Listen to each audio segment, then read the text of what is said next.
안녕하세요. 오늘도 사양살롱을 찾아주셔서 감사합니다. 최근에 이혼한 30대 여성이에요.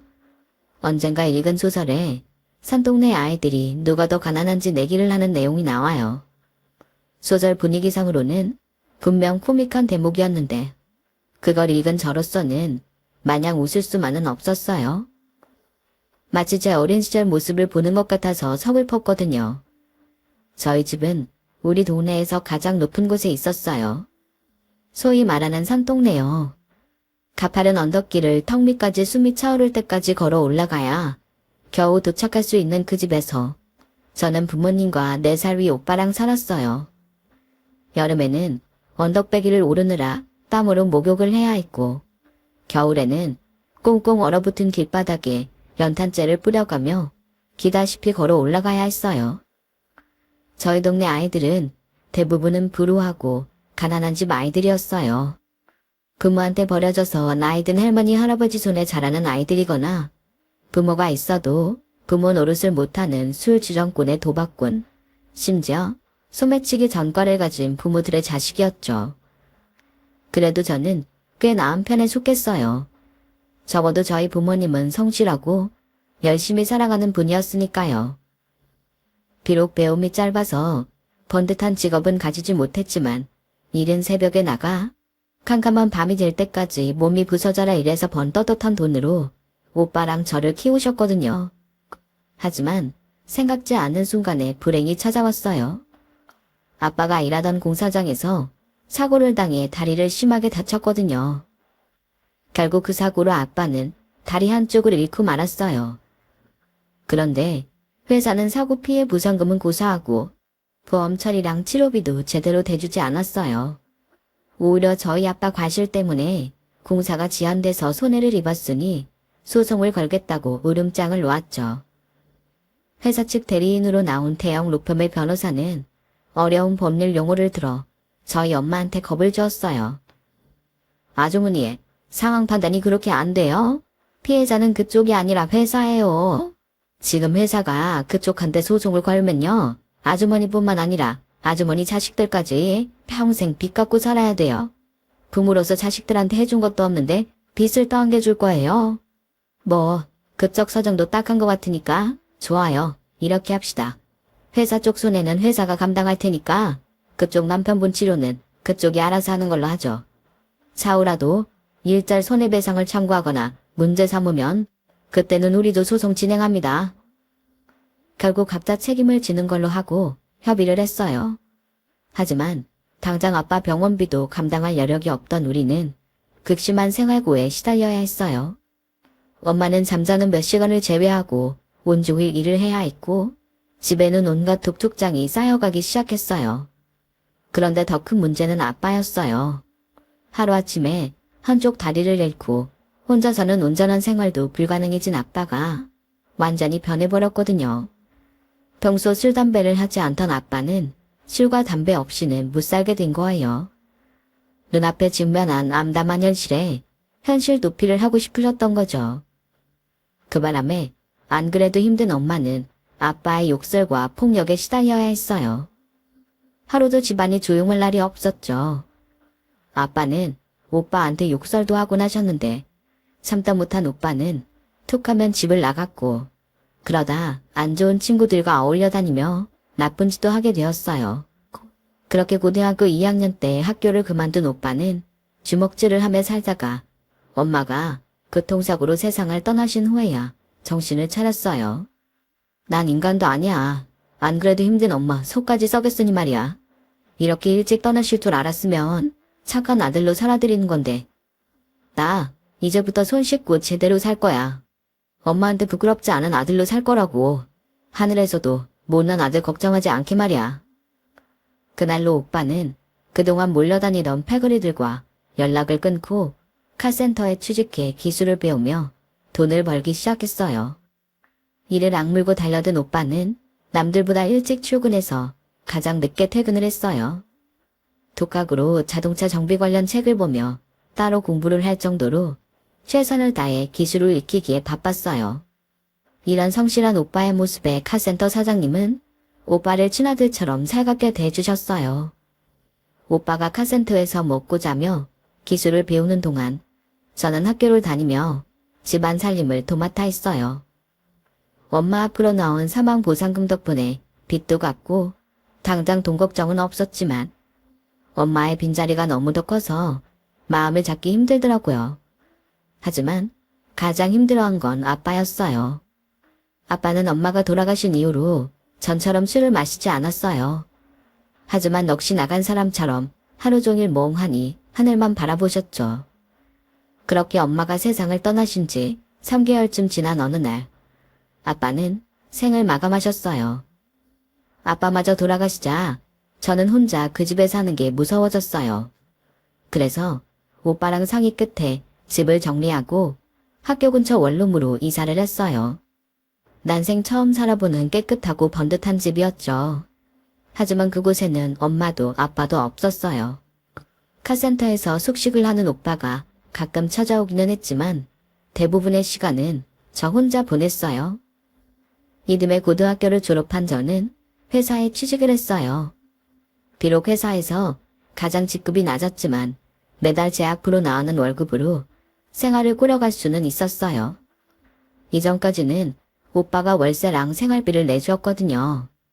오빠, 이제 나도 어엿한 사회인이야. 월세랑 생활비 정도는 내 힘으로 벌어서 감당할 수 있어. 그러니까 이제부터는 오빠가 버는 돈은 오빠 자신을 위해서 써. 내 걱정은 하지 말고. 그래, 그럴게. 대신 오빠 도움 필요하면 언제든 말해야 돼. 이 오빠가 딴 건 몰라도 너만큼은 꼭 지켜줄 테니까. 알았지? 마치 오빠는 엄마한테 못해드린 효도를 대신 저한테 하기로 작정한 사람처럼 저를 살뜰하게 돌봤어요. 주먹질하고 나쁜 짓을 일삼던 예전 모습은 말끔히 지운 채 말이죠. 카센터에서 7년간 일한 오빠는 사장님 도움으로 독립을 할 수 있었어요. 처음 자리를 잡을 때까지 오빠한테 일감도 떼어주셔서 적자 없이 가게를 운영할 수 있었죠. 오빠는 30이 넘도록 연애도 안 하고 카센터 일에만 몰두했어요. 돈을 모아야 한다는 일념으로요. 오빠와 반대로 저는 회사 생활에 적응이 된 시점부터 제 또래들처럼 소개팅도 하고 연애와 실연도 경험하며 살았어요. 그러다 지금의 남편도 만나게 되었죠. 남편은 저랑 같은 회사에 다녔는데 부서는 달랐지만 작은 회사라서 매일 얼굴 마주치고 지내다 보니 금방 정이 들어버렸어요. 남편은 지방 출신으로 서울에서 대학을 졸업하곤 서울에 뿌리를 내린 사람이었어요. 가난한 집안의 3남매 중 장남이라 월급을 받으면 학자금 대출금을 갚고 월세랑 생활비를 내고 나머지 돈으로 근근히 사는 처지였죠. 그나마도 한 번씩 고향집에서 급전을 부탁하는 전화를 받으면 카드 대출까지 받아서 보내곤 했어요. 오히려 월급은 제가 적었지만 내 한 몸 건사하면 그만인 제가 더 여유 있는 상황이었죠. 그래서 한 푼이라도 아끼라고 매일 회사에 남편 도시락을 싸갔어요. 가여워서 점심값이라도 아껴주고 싶었거든요. 남들은 부담 없이 보는 영화도 우리는 통신사랑 신용카드 할인을 받아가며 큰맘 먹고 보곤 했어요. 커피도 집에서 나올 때 텀블러에 담아온 걸 고온에서 마시고 밥값을 아끼러 재료를 사다가 집에서 해먹곤 했죠. 남들이 보기엔 궁상맞게 보일지 모르지만 우리만 좋으면 그만이죠. 서로 어려운 형편을 겪어봐서 그런지 감출 것도 없고 편했어요. 난 내 자식한테만큼은 내가 겪은 생활고를 물려주지 않을 거야. 돈이 없어서 먹고 싶은 거 입고 싶은 걸 참으라고 강요하고 싶지는 않아. 내가 열심히 벌어서 내 아이만큼은 돈 걱정 없이 살게 해주고 싶어. 얼마나 돈 때문에 서러움을 받고 살았던지 돈에 대한 남편의 집착은 강했어요. 그때까지만 해도 제 눈엔 그런 모습이 장점으로 느껴졌었죠. 저 역시 남편과 비슷한 경험을 하고 자라서 그랬는지는 모르겠지만요. 연애를 시작하고 1년도 안 돼서 우리는 결혼을 하기로 마음먹었어요. 당장은 아니고 둘이 살 전셋집이라도 마련한 다음에 식을 올릴 예정이었죠. 그때까지는 살림을 합치지 않고 서로의 집을 왕래하며 지냈어요. 솔직한 심정으로는 살림을 합치고 나가는 돈을 아끼고 싶었지만 종종 찾아오는 오빠 때문이라도 그럴 수가 없었어요. 오빠한테 눈치가 보여서가 아니라 제 원룸이 우리 남매가 편히 지낼 수 있는 유일한 집이니까요. 그런데 사귄 지 2년이 조금 넘었을 무렵 오빠한테 딱 걸린 거예요. 그날도 남편이랑 집에서 떡볶이를 해먹고 영화를 보고 있었는데 하필 그때 오빠가 집에 온 거죠. 사귀고 얼마 안 돼서 이미 오빠한테 인사를 시켰던 터라 서로 알고는 지냈지만 제 집에 와 있는 남편을 보는 오빠의 눈빛이 부드럽지만은 않았어요. 오빠 주먹이 센 걸 아는 저로서는 내심 걱정이 앞서더라고요. 혹시라도 제 남편을 때리면 어쩌나 해서요. 그건 남편도 마찬가지였어요. 엉거주춤하게 앉아서는 우리 오빠 눈치만 살폈거든요. 하나만 묻자. 둘이 결혼할 생각은 있어? 그런 거라면 시간 끌 거 없이 바로 식 올리고 살림 합쳐. 혼자 버는 것보다 둘이 버는 게 금방 살림도 안정될 거 아냐. 오빠, 그건 우리도 아는데 아직은 신혼집을 구할 돈이 없어. 이 사람 학자금 대출금도 지지난달에서야 겨우 다 갚았어. 이제부터 돈을 모은다 해도 적어도 3년 이상은 걸릴 거야. 신혼집 때문이라면 일단 오빠가 먼저 마련해 줄게. 그동안 모은 돈도 있고 모자라면 은행 대출을 받아도 되니까. 생각지 못한 오빠의 말에 저도 남편도 솔깃했어요. 결혼을 하면 양쪽 집 월세로 나가는 돈에 따로 들어가는 생활비, 거기다 데이트 자금까지 세이브할 수 있으니까요. 그래서 일단 시댁에 찾아가 인사부터 드리고 결혼하겠다고 말씀드렸어요.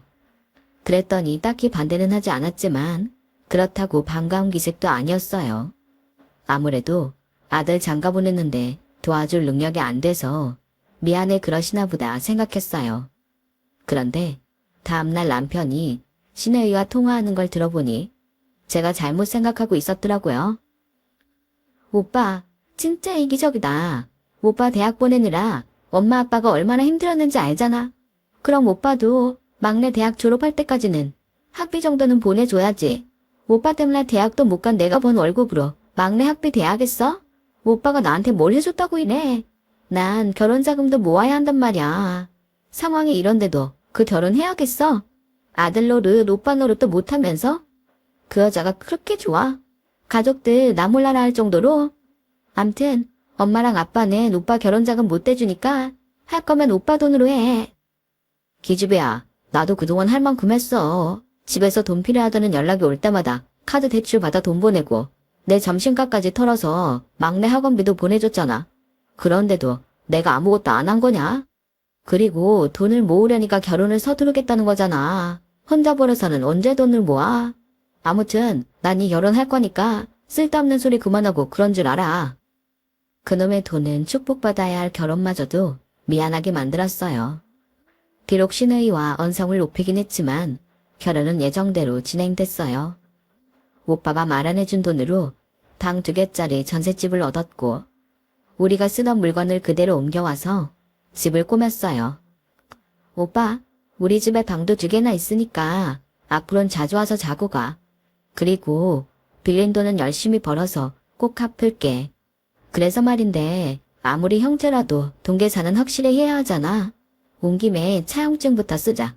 양식은 내가 인터넷에서 다운받아서 뽑아놨어. 이름이랑 주민번호, 전화번호 쓰고 2장만 찍으면 돼. 됐어. 니들 형편 될 때 그때 갚아. 안 되면 뭐 별 수 없고.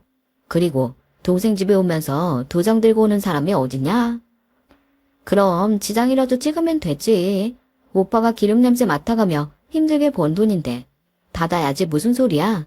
여기다 지장 찍어. 저는 괜찮다는 오빠를 닥달해서 기어이 차용증을 작성했어요. 그리고는 오빠 겉옷에 넣어주었죠. 오빠도 은행 대출까지 받아서 빌려준 돈이라 매달 은행 이자라도 내겠다고 했더니 한사코 사양하더라고요. 그 정도도 안 해주면 오빠 체면이 안 선다면서요. 그래서 나중에 돈 갚을 때 이자도 포함해서 줘야겠다 생각하고 있었어요. 명절이나 부모님 기일에 집에 와서 편히 하룻밤 자고 가라고 일부러 방 2개짜리 집을 구했는데 오빠는 오히려 전보다 집에 덜 오더라고요. 아무래도 제 남편 눈치가 보여서 그런 것 같았어요.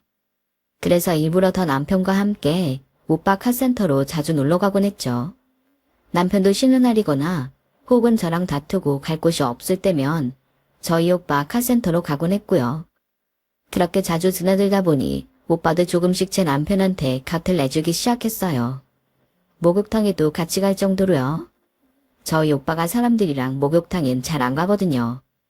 아마도 한창 사고치고 살 때 몸 곳곳에 문신을 새겨서 그런 것 같아요. 그런데 웬일인지 제 남편한테는 먼저 목욕탕에 가자고 하더라고요. 물론 목욕탕을 다녀온 남편은 갈 때랑 다르게 표정이 굳었지만요.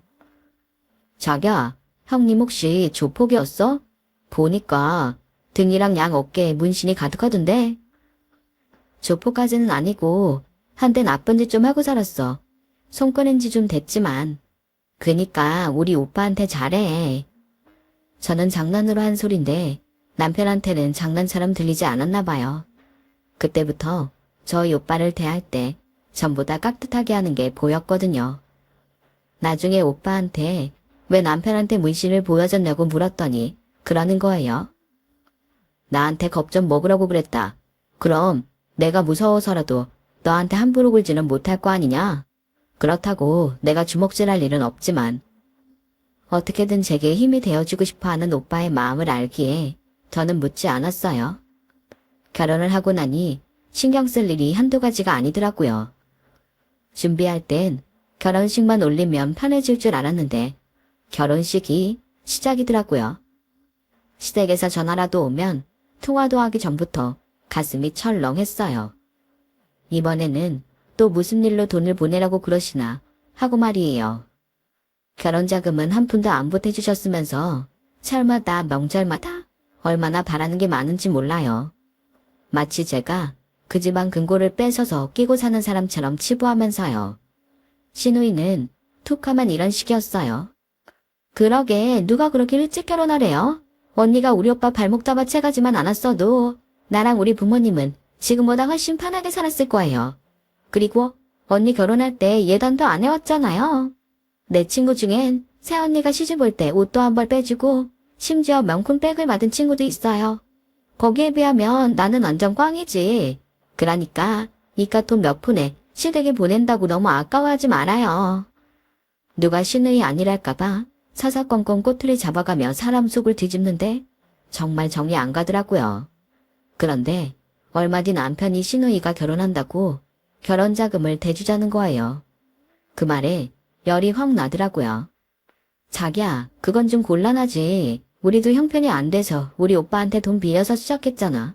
아직 그 돈도 못 갚았는데 아가씨 결혼자금을 대주자고? 내가 왜? 그럼 어떻게 해? 기집애가 모아둔 돈도 한 푼 없다는데 오직하면 당신이 안 된다고 할 줄 알면서도 이러겠어. 그러지 말고 자기가 이해 좀 해줘. 형님은 아직 돈이 급한 건 아니니까 일단 형님한테 일부 갚으려고 모아둔 5천만 원은 은경이한테 주자.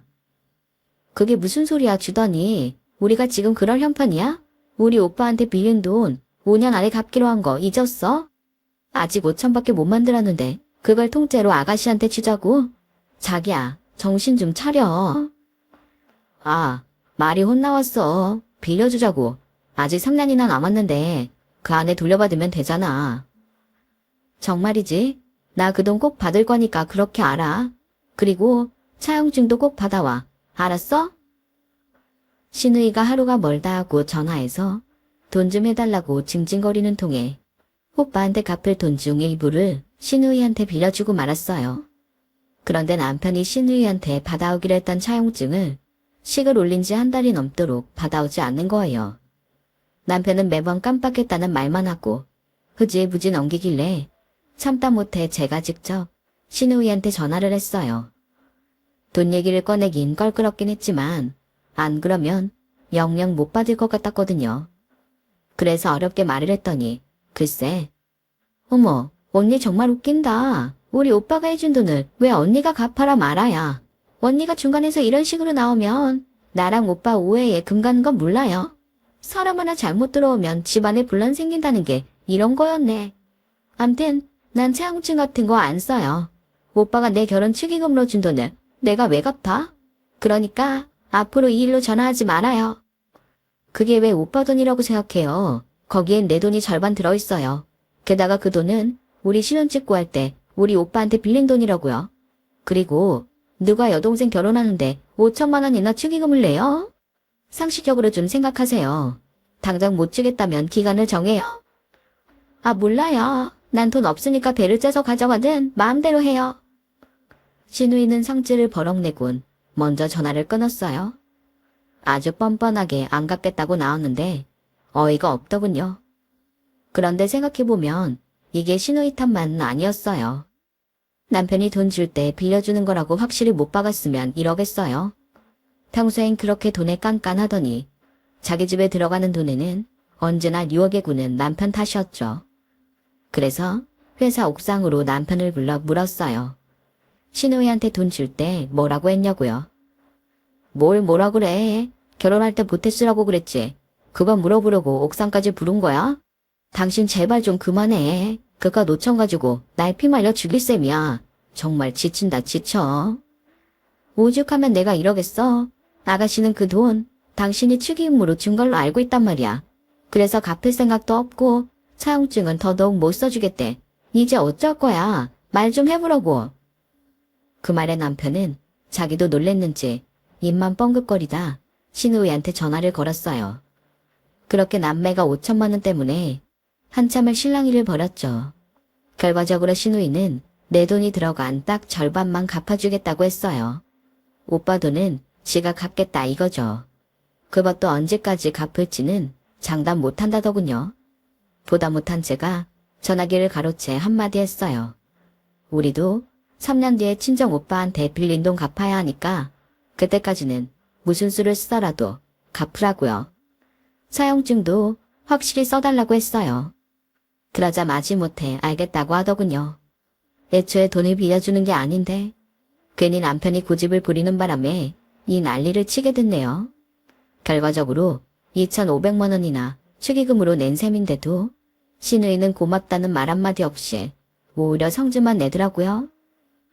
자기 동생 정말 웃긴다. 따지고 보면 누가 화를 내야 되는데 지금. 그러니까 당신 때문에 이게 뭐야. 괜히 나만 웃음꼴 됐잖아. 그래, 미안하다. 내가 못난 놈이라서 이렇게 됐다. 그랬냐? 나머지 2,500만 원은 내가 장기를 팔아서라도 메꿀 테니까 그만하자. 전부 못난 내 탓이니까 그만하자고. 결국 그날 우리 부부는 돈 때문에 한바탕 싸웠고 남편은 성질을 내곤 밖으로 나가버렸어요. 안 물어도 어디로 가는지 알겠더군요. 돈 아까워서 술집은 못 가고 우리 오빠 카센터로 갔겠죠 뭐. 거기서 술 얻어먹고 자정쯤에나 집으로 돌아올 게 뻔했어요. 그런데 나간 지 1시간도 안 돼서 남편이 돌아왔더라고요. 나갈 땐 성질을 내고 나갔던 사람이 돌아올 때는 저랑 눈도 제대로 못 마주칠 정도로 꼬리를 내리는 게 이상했어요. 거기다 전화 온 거 없었냐는 말만 3번이나 묻더라고요. 왜? 기다리는 전화 있어? 아니, 그냥 궁금해서. 남자가 이렇게 말할 때는 분명히 어디선가 전화 올 일이 있다는 거예요. 그런데 그때였어요. 제 휴대폰으로 오빠가 전화를 했더라고요. 그런데 받아보니 오빠가 아니었어요. 예전에 오빠가 일했던 카센터 사장님이더라고요. 나 상철이 아저씨다. 너 빨리 병원으로 좀 와라. 네 오빠 쓰러졌어. 전화를 끊자마자 온몸에 힘이 쭉 빠지는 것 같았어요. 그런 제 표정을 보고는 남편이 먼저 겉옷을 꺼내더라고요. 조금 전까지 죽어라 싸웠지만 그래도 큰일이 닥쳤을 때는 남편밖엔 없다는 생각이 들더라고요. 병원에 도착해보니 오빠는 이미 수술실에 들어가 있었어요. 카센터 사장님이 저 대신 수술 동의서에 서명을 하셨다고 하더군요. 몇 시간 뒤 수술을 마치고 나온 담당 선생님은 수술은 잘 됐지만 일단 경과를 지켜봐야 한다고 했어요. 수술실에서 나와 중환자실로 옮긴 오빠는 정해진 면회 시간 안에만 볼 수 있었어요. 당일 면회 시간은 이미 끝나서 일단 집으로 돌아왔어요. 그리곤 다음날 병원으로 향했죠. 그런데 몇 시간 뒤면 의식이 돌아올 거라는 의사의 말과 달리 오빠는 깨어나지 않는 거예요. 점점 두려워지기 시작했어요. 여보, 이러다 우리 오빠 영영 안 깨어나면 어떡하지? 우리 오빠 불쌍해서 어떡해. 괜찮을 거야. 너무 걱정하지 마. 당신 혼자 두고 형님이 가시겠어. 그때까지도 몰랐어요. 내 곁을 지키고 있는 남편의 본 모습을요. 수술을 마친 지 며칠이 지나도록 오빠는 의식을 차리지 못했어요. 병원에서는 수술도 잘 됐고 아무 이상이 없다고 하는데도 말이죠. 출근 전에 병원에 들러 오빠 상태를 확인하고 퇴근 후에 다시 병원에 들러 오빠가 깨어났는지 확인하는 게 일과가 되었어요. 그러던 어느 날 병원 가기 전 집에 들러 옷을 갈아입으려고 왔는데 남편이 안방에서 신호이와 통화를 하고 있더라고요. 이대로 형님이 안 깨어나면 빌린 돈 안 갚아도 되니까 그때 너도 2,500 안 줘도 돼. 그러니까 너도 우리 형님 안 깨어나게 해달라고 빌어. 사실 그날 카센터에 갔다가 형님이 바닥에 쓰러져 있는 걸 보는데 순간 갈등이 되더라니까. 이대로 모른 척하고 도망칠까 119에 신고할까 하고 말이야. 빌린 돈만 없었으면 바로 신고했을 텐데 돈 갚아야 된다는 생각하니까 나도 모르게 뒷걸음질 쳐주는 거야. 인간이 참 간사하지. 너 이건 네 올케한테 비밀이다. 집사람이 알면 나 죽는다.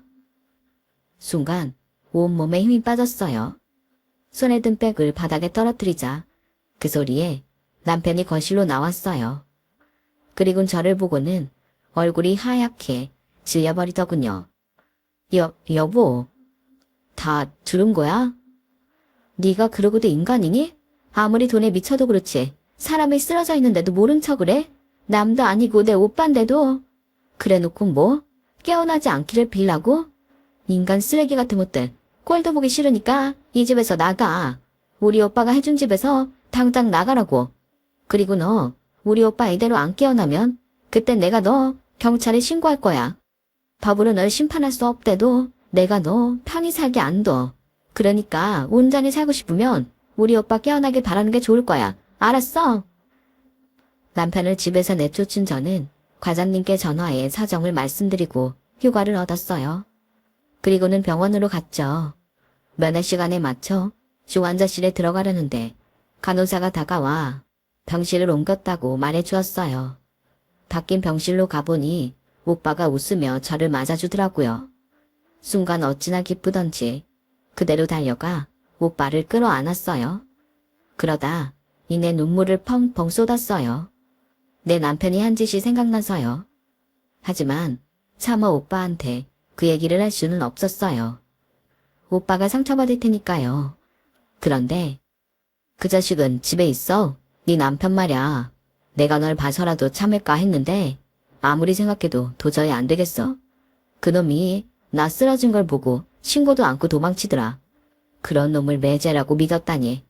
왜 그랬을까 생각해 봤는데 아무리 생각해도 그거밖에 없더라. 돈. 오빠는 착잡한 표정으로 저를 보며 어렵게 말을 꺼냈어요.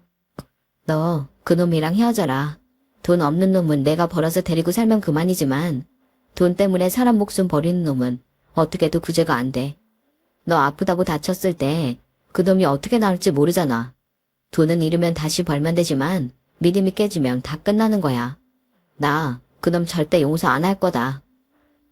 오빠한테 그 말을 들으니 티가 거꾸로 솟는 것 같았어요. 며칠 동안 의식이 없던 사람이 얼마나 사무치게 미웠으면 눈 뜨자마자 이 얘기부터 꺼낼까 생각하니 제가 더 화가 나고 미치겠더라고요. 얼마 뒤 오빠는 상태가 많이 좋아져서 퇴원을 했어요. 그리고 본격적으로 제 이혼 소송이 시작되었죠. 한순간의 돈 욕심에 잘못된 선택을 했던 남편은 결국 제게 위자료를 배상하고 오빠한테 빌린 돈의 절반과 은행 이자를 갚으라는 판결을 받았어요. 당장 돈이 없었던 남편은 위자료 대신 자신 몫의 전셋집 소유권을 제게 넘기고 오빠한테 빌린 돈은 2년에 걸쳐 분할 상환하기로 했어요. 오빠가 쓰러진 걸 보고도 모른 척했던 거는 형사처벌이 불가능하다고 하더라고요. 하지만 어디까지나 법적으로 그렇다는 얘기였고 제 이혼 사유를 들은 회사 사람들은 남편이 벌인 행동에 다들 경악했어요.